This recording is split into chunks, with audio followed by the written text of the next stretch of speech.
هقول حاجة تانية جديدة مهمة جدا، حاجة بتنفعنا في الدنيا في الحال الحياة على التو على طول، بتنفعنا في بناء الإيمان. يعني على طول بتكمل ركن في بناء الإيمان، كأنها لبنة احنا بنجيبها نحطها في الإيمان. دي حاجة.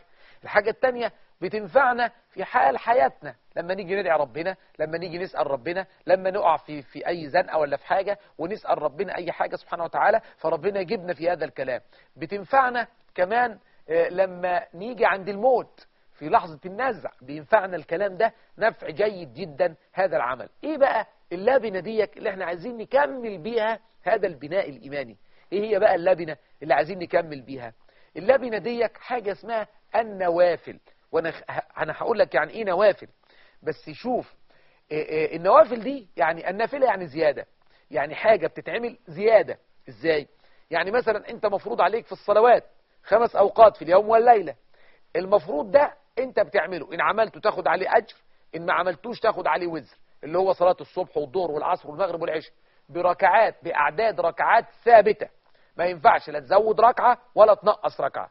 النافلة بقى اللي هي الزيادة على كده. ايه الزيادة؟ اللي هي على طريقة النبي صلى الله عليه وسلم، مش على هواك انت. فالنبي قال صلوا 12 ركعة بين الصلوات دي بعضها وبعض، من صلى الليل 12 ركعة بنى الله له بيتا في الجنة. يبقى انت محتاج توزع بقى زي ما النبي عمل، صلي ركعتين قبل الصبح، صلي 2 قبل الظهر، صلي 4 بعد الظهر، تصلي 2 بعد المغرب، تصلي 2 بعد العشاء، والمغرب احيانا كان النبي صلى الله عليه وسلم صلى ركعتين قبله، احيانا ما كانش يبقى فيه صلاة ركعتين قبل المغرب. وبعدين عندنا قيام الليل، بعدين عندنا صلاة الضحى، بعدين عندنا يعني حاجات كتير عندنا في الصلوات، عندنا صلاة العيدين، عندنا كل الأعمال دي، عندنا صلاة الخسوف، صلاة الكسوف، عندنا صلاة الاستخارة. كل هذه الصلوات دي نافلة يعني زيادة. احنا بنعمل هذه النافلة الزيادة إضافة إلى الصلاة المفروضة، بس بنعملها بنفس ترتيب النبي عليه الصلاة والسلام، مش بنعملها بترتيبنا احنا ولا على هوانا احنا، ولكن بنعملها على ترتيب النبي عليه الصلاة والسلام.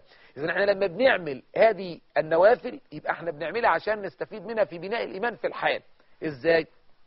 شوف، ربنا سبحانه وتعالى لما فرض الصلاة فرض الصبح ركعتين. انت الصبح اللي انت محتاجه من طاقة، واللي انت محتاجه من عمل، واللي انت محتاجه من إيمان، انك تصلي ركعتين 2 بس، مفيش اكتر من كده.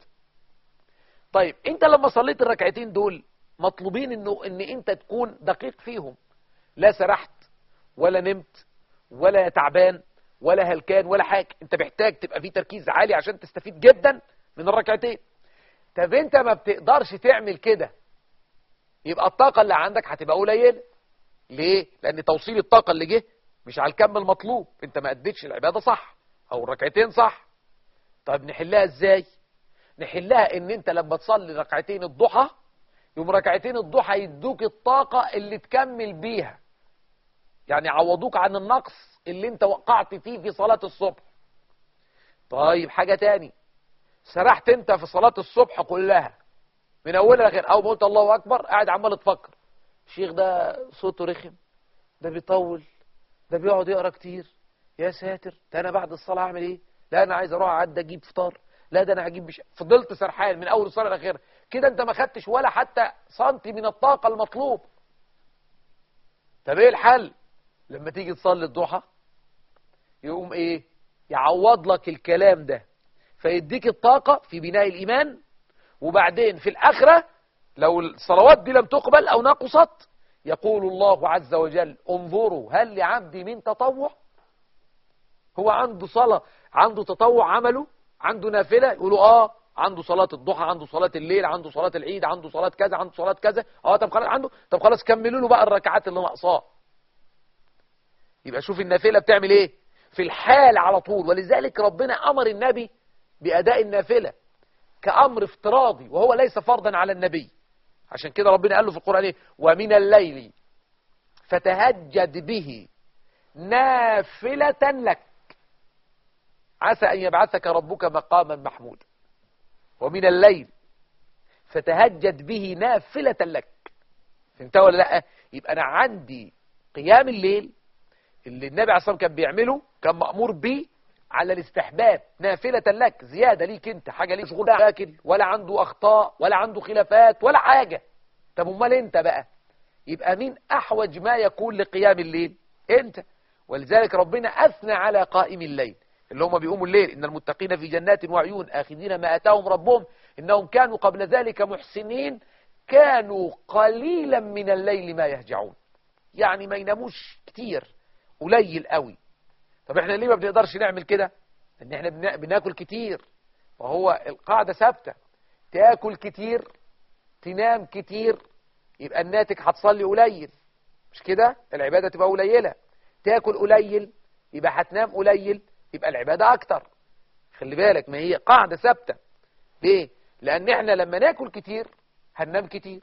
طب خلاص نمنا، طب والعبادة؟ فهتلاقي نفسك انت قليل من العبادة، وبعد كده الصحة تتدهور، وبعد كده الدهون الترايجليسرايدز ومش عارف الايه، والقلب يحصل له مش عارف ايه، والكبد يحصل له مش عارف ايه، وخش بقى في متاهات، واقعد بقى روح عند الدكتور رايح جاي وضيع الوقت، وبعدين خلص بقى. كل ده من ايه؟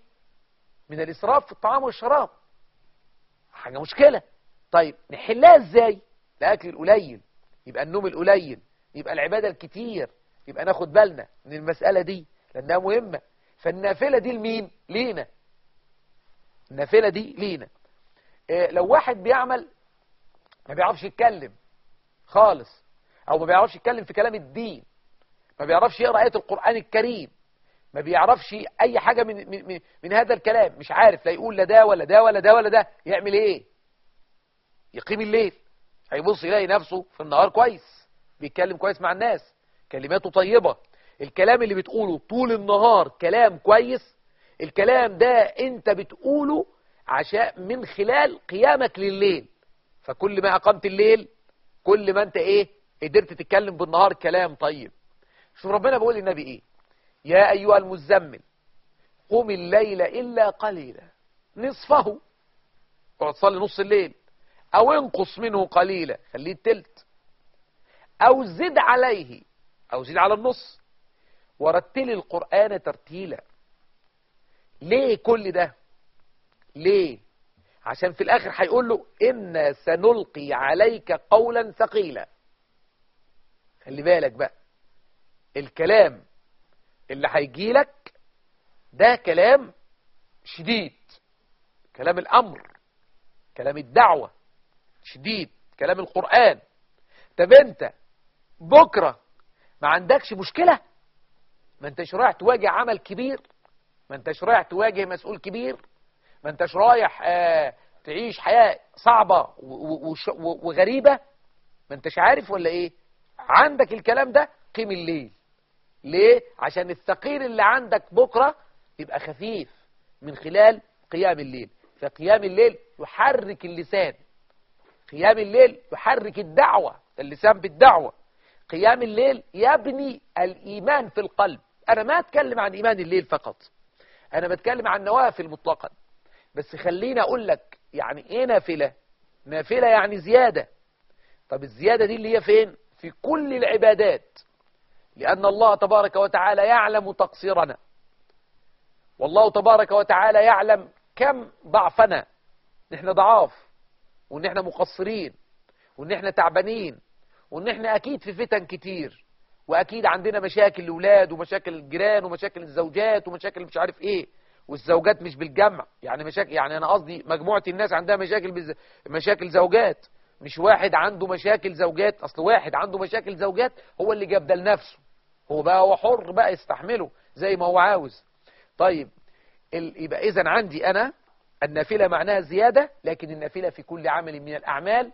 طب زي إيه؟ هنعرف هذا لكن بعد هذا الفاصل القصير. استودعكم الله وأعاود بعد الفاصل.